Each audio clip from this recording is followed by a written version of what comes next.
Welcome back to a game of Fangs and Thorns. My name's Hannah, and this is the first episode of the new series of Read 9 by 1. So, in case you weren't aware, this is the series mini challenge I've set myself in order to 1. Read the books I own, 2. Stop buying as many new books, and 3. There is an extra challenge for this year, which I'll get to in a moment. So the basic premise of Read 9 by 1 is what it says on the tin, on the title. I read 9 books, I get to buy one. Simples. The original preface was I think, if I remember right, I could buy any book I wanted. It could be in a new series, it could be most of them were paperback. But now, I have so many series I've started, and I have no space. So now everything, apart from graphic novels, are being bought in Kindle. No ifs and buts or coconuts, no arguments there. And then on the flip side, because so many of these books are fantasy, you'll be able to see there's at least 2 series there. From the Victoria Schwab shelf stack, whatever you want to call it. I've started the Villains series, which at the moment is Vicious and Vengeful, and I've started the Shade of Magic series as well. And then these ones are just either standalone or first in series. So because fantasy, which is my main genre, I would say, a lot of those tend to be series, I've added another little challenge to myself because, that's what I do. And basically, I'm allowed to buy, once I get my 9 book goal, I'm only allowed to buy starts of series if I've finished the current series I'm already reading or got up to date with it. So basically what I mean by that is I know Fourth Wing is out, and I believe that's the first in a series. I can only buy that if I finish the Villains series, because I know there's only 2 books published with that at the moment. That kind of defeats the point of the challenge. So you get where I'm going with this. Another one is this True Blood series. I've been going on for that for ages. So it's a good excuse and a good prompt and a good kick to finally finish some of those series, especially the longer ones. So just a quick recap of the rules. Read 9 by 1 on Kindle only, unless it is a graphic novel, because I don't like reading them on my Kindle. I have to read them on my iPad. I don't really like reading on the iPad, but I can read on the Kindle. I just can't read comic books on the Kindle.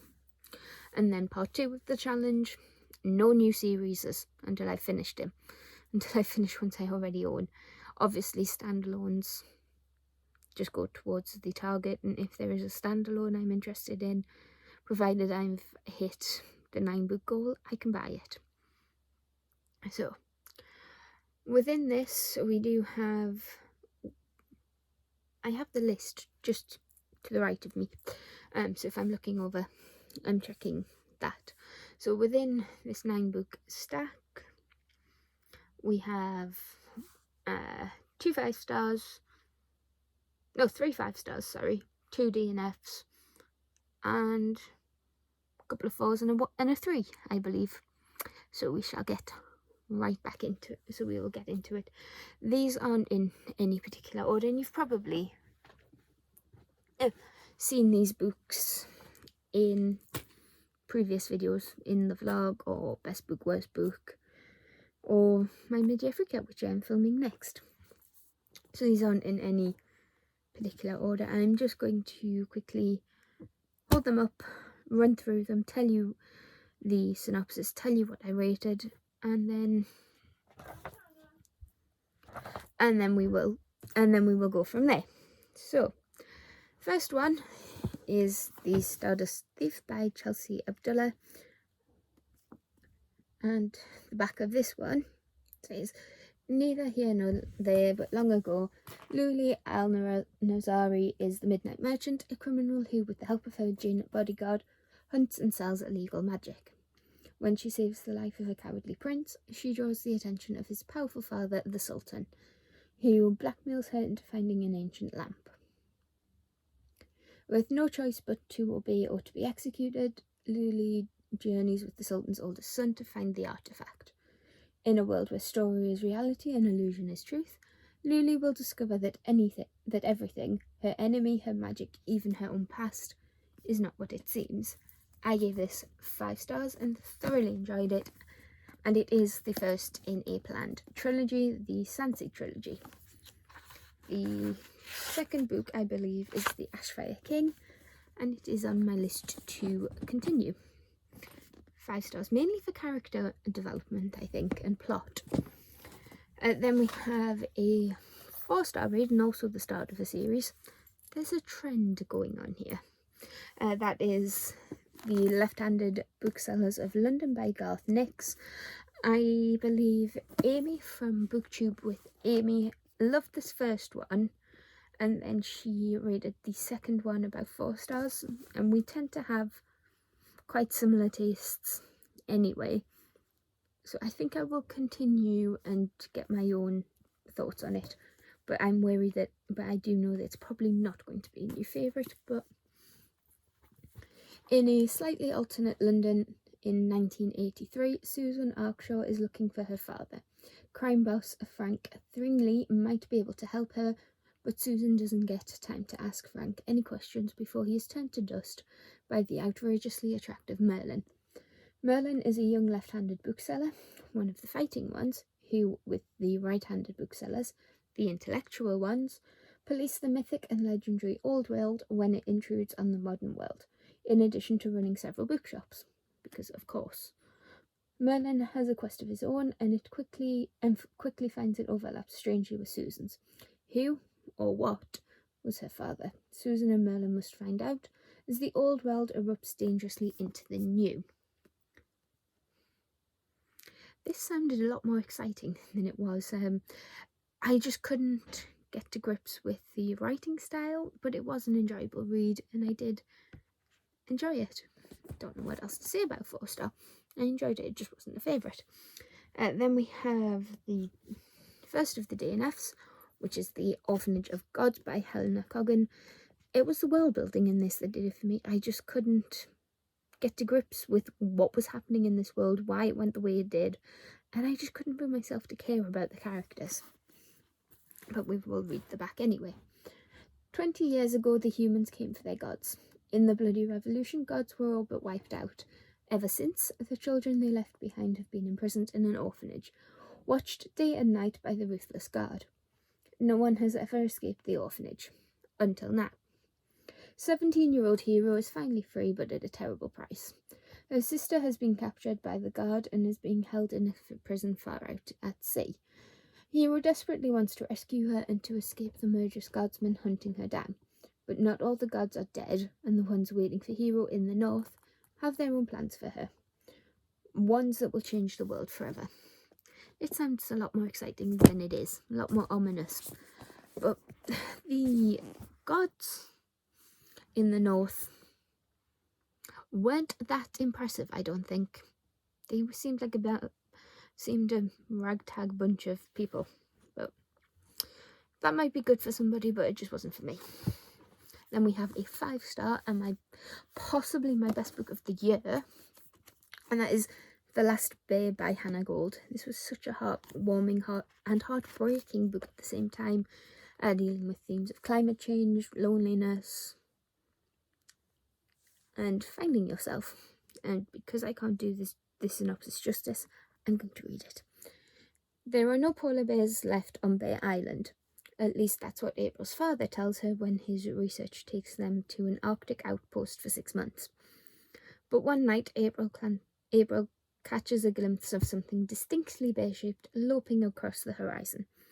A polar bear who shouldn't be here, who was hungry, lonely, and a long way from home. A bear who was missing something, just like April. As their unlikely bond grows, April is determined to save her new friend, and so begins the biggest, most important journey of her life. A journey to save Bear, and maybe April herself.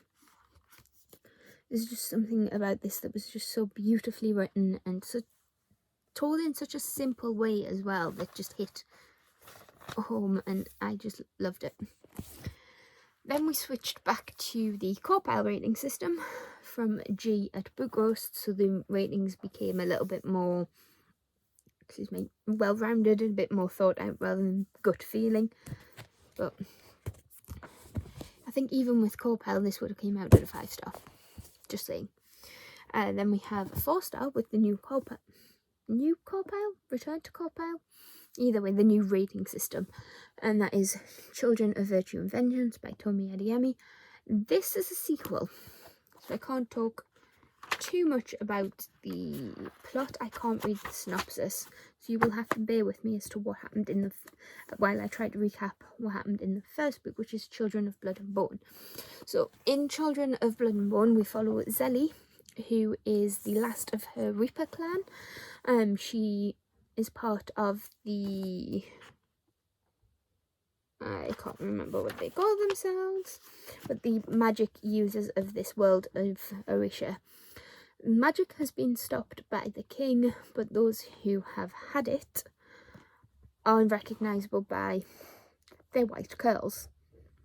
This is an Afrocentric story, and the miasma of African culture, language, peoples is all coming together in here within the different clans, and it is such a beautiful story. Yes, it deals with oppression, colonization, an evil king hell-bent on revenge, and some other darker topics, all centered around a quest to get magic back so Zelly can start to grieve her mother. That's the gist of what I remember from the first one anyway. The second one picks up from where the first one ends off pretty much straight away and ends on such a massive cliffhanger. I can understand why it is taking Adeyemi so long to finish the third book, and I am waiting impatiently for her to release it. I think we have a title, and that's about else, but it's got 4 stars. And core rating, in case you were wondering, in case you follow it, characters got an 8, atmosphere 8, writing 7, plot 7, intrigue 5. There were parts where I just couldn't be bothered and just had to push through. Logic 9, and enjoyment 6. It was a decent read, so that came out as 7.14, which on the scale makes it a 4. Then we have Montrose Paranormal Activity, which was a Kindle book, and my second DNF of this bunch. I just couldn't get into it. Even now, I'm struggling to remember anything about the story other than the main character was a whiny 16-year-old, which is fine. It just means it's not the book for me. I just couldn't get into it, and I couldn't tell you a thing what happened because I didn't care. So, swiftly moving on. And we are now in the books. So if you've been following, I have 3 books that I read in June that round out the first batch. They were The Girl with the Dragon Tattoo by Steve Larson. I'm sure you don't need me to tell you about this book, but I'm going to read the back anyway. The Industrialist. Henrik Fanger, head of the dynastic Fanger Corporation, is tormented by the loss of a child decades earlier and convinced that a member of his family has committed murder. The journalist, Michael Blomqvist, delves deep into the Vanger's past to uncover the truth behind the unsolved mystery. But someone else wants the past to remain a secret and will go to any lengths to keep it that way. The Girl with the Dragon Tattoo. Elizabeth Salander, the enigmatic delinquent and dangerous security specialist, assists in the investigation. A genius computer hacker, she tolerates no restrictions placed upon her by individuals, society, or the law. This got a 3-star. It was fine. It was just a bit of a slog to get through. Core ratings, if you're interested. Character, 9. I really enjoyed the character development. Lisbeth really doesn't care. She is a delinquent by any other name. And even Mikkel has a dark side. What I like about the characters in here is they do go on a journey. Their growth feels natural. They don't do anything that seems out of character for them. And the whole thing shows that was just my phone. I don't know if you heard that, but the whole aspect of the character development shows they are morally grey. Nobody is all good, nobody is all bad. Atmosphere 4, this could have been anyway. And even towards the end when things were picking up, the atmosphere didn't really change for me. Writing 4, as mentioned, it's an incredibly dry writing style for me. I just couldn't get into it, and I found that I was doing other things to try and get away from reading, which is usually a sign that I don't like the book. Plot, however, got an 8. I was very intrigued to see what was going on. We had 2 or 3 different storylines wrapped up within this one book. Obviously, we have the Vanguard disappearance mystery. Blomkvist is involved in a blackmail scheme. Not blackmail so much, but he has been sued for libel, and he believes he was tricked. And then we have Lisbeth, who is kind of the joining party. She's the one that joins the 2 storylines up together. She's the one that finds everything out. Intrigue, it fluctuated, I'm not gonna lie. There were times where I wasn't bothered, but then we usually switched to a storyline that I was interested in, and then when they all came together, that's when my intrigue picked up again, so that got an 8. Logic, 9. It's a real world story, nothing pulled me out of it much. A few bits towards the end just didn't seem right, but they were right towards the end, so they didn't bother me too much. So overall, I give the enjoyment rating a 6. It was fine. I will continue with the series, but these aren't probably going to be favourites. And I'm just going to see what my phone wants. 2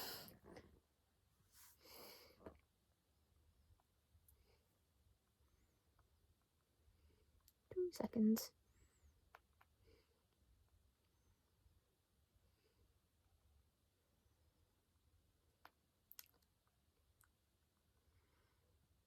I don't know. Then we have last 2. We have A Song of Wraiths and Ruin by Roseanne A. Brown. Fortunately, another 4-star, but a stronger another 4-star? What's the first 4-star? Either way, it's a strong 4-star. For Malik, the Solstasia Festival is a chance to escape his war-stricken home and start a new life with his sisters in the prosperous desert city of Zaran. But when a vengeful spirit abducts his younger sister Nadia as payment to enter the city, Malik strikes a fatal deal. Kill Karina, Crown Princess of Zaran, in exchange for Nadia's freedom. But Karina has deadly aspirations of her own. Her mother, the Sultana, has been assassinated. Her court threatens mutiny, and Solstasia looms like a knife over her neck. Grief-stricken, Karina decides to resurrect her mother through ancient magic, requiring the beating heart of a king. And she knows just how to obtain one, by offering her hand in marriage to the victor of the Solstasia competition. When Malik rigs his way into the contest, he and Karina are set on a heart-pounding course to destroy each other. But as attraction flares between them and ancient evils stir, will they be able to see their tasks to the death? This got a 4-star. Character, 10. Couldn't fault the characters at all. I loved reading from Malik's perspective because it flips between Malik and Karina. Malik suffers with anxiety, and there is a line right towards the end, so I can't tell you, where he owns his anxiety, and it is brilliant. It's part of him, but not him. And then with Karina, she is struggling with her grief over her father and her sister who died before the story starts, and then obviously she has to grieve her mother while trying to figure out who killed her mother and go through the Silstasia competition with the court who doesn't trust her throughout the story.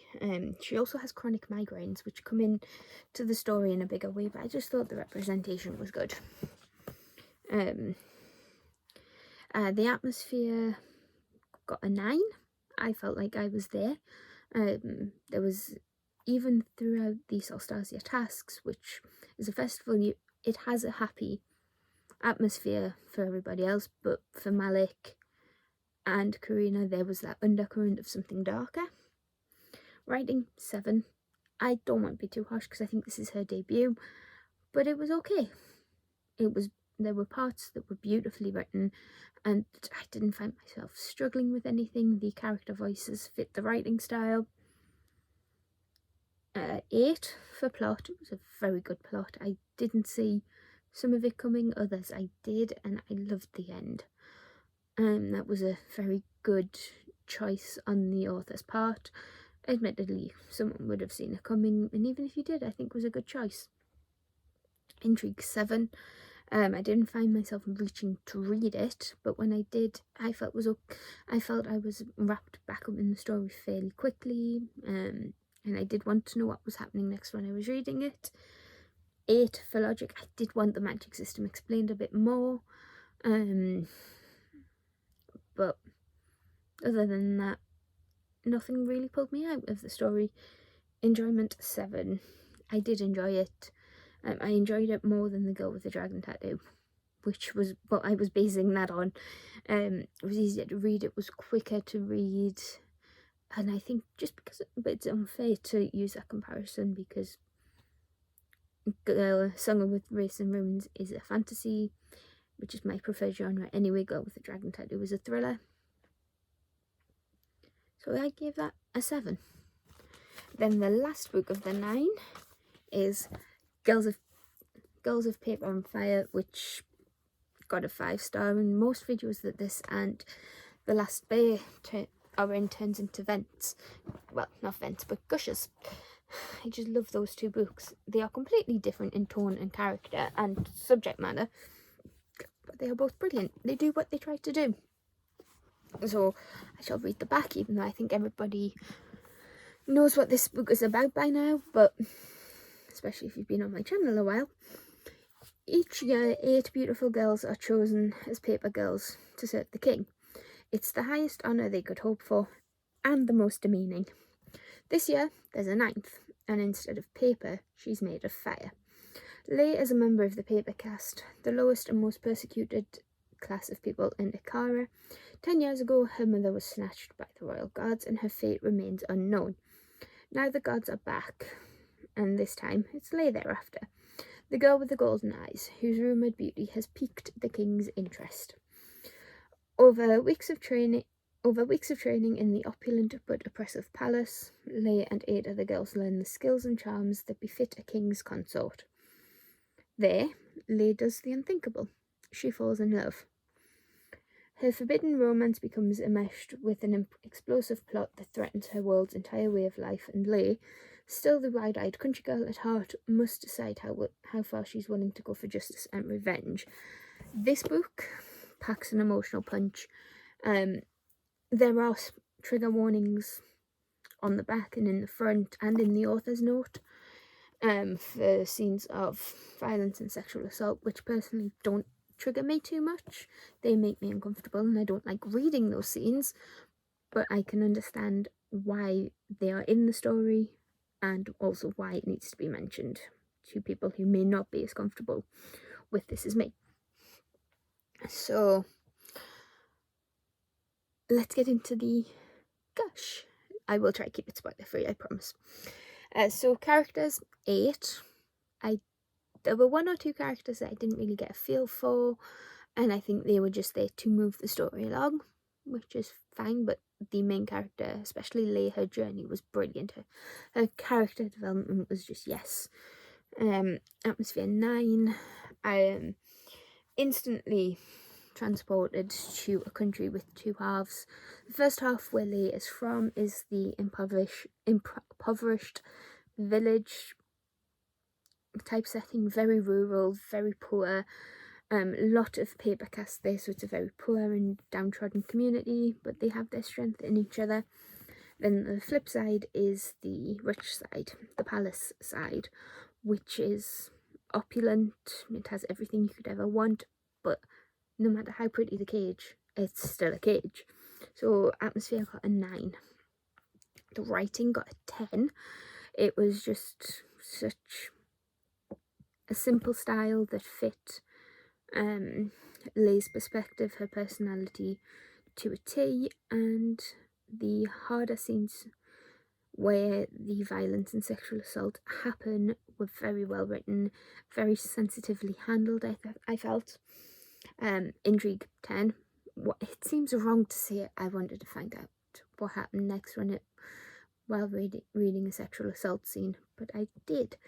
I needed to know that these girls were going to be alright. I wanted to know what happened next. The logic, 10, can't fault it. The magic, while it wasn't explained, it did feel right to the culture. It feels, I don't want to say this wrong, but it feels very Asian inspired, which makes sense because I do believe Natasha Nyang, someone correct me please, is from Malaysia originally, and Malaysia, she explains in the author's note at the start, is a very melting pot, mishmash of different cultures, and she's lived in a couple of countries across the world, so she's going to pick up on other perspectives of what fits what settings, I think.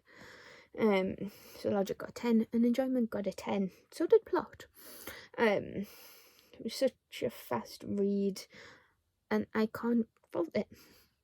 When I don't like a book so much, I find I have more to talk about than if I do really like a book, because I don't want to spoil things for people. So if I struggle to talk about a book, I loved it. If I can vent and rant and talk for hours about it, I probably really didn't like it. So that's the 9. We will have a quick recap. 2 DNFs.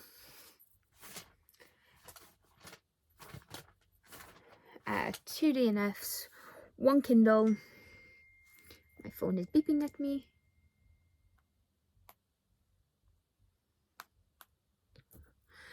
One Kindle, 1 DNF on physical. Try again, Hannah.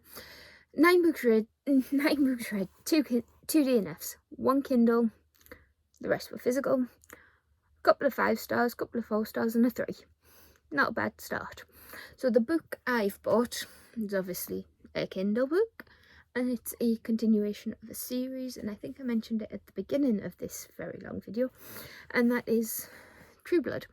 I bought Dead Reckoning, yes, which is book 11 in the Suki Stackhouse series, which is what the TV show True Blood was based on.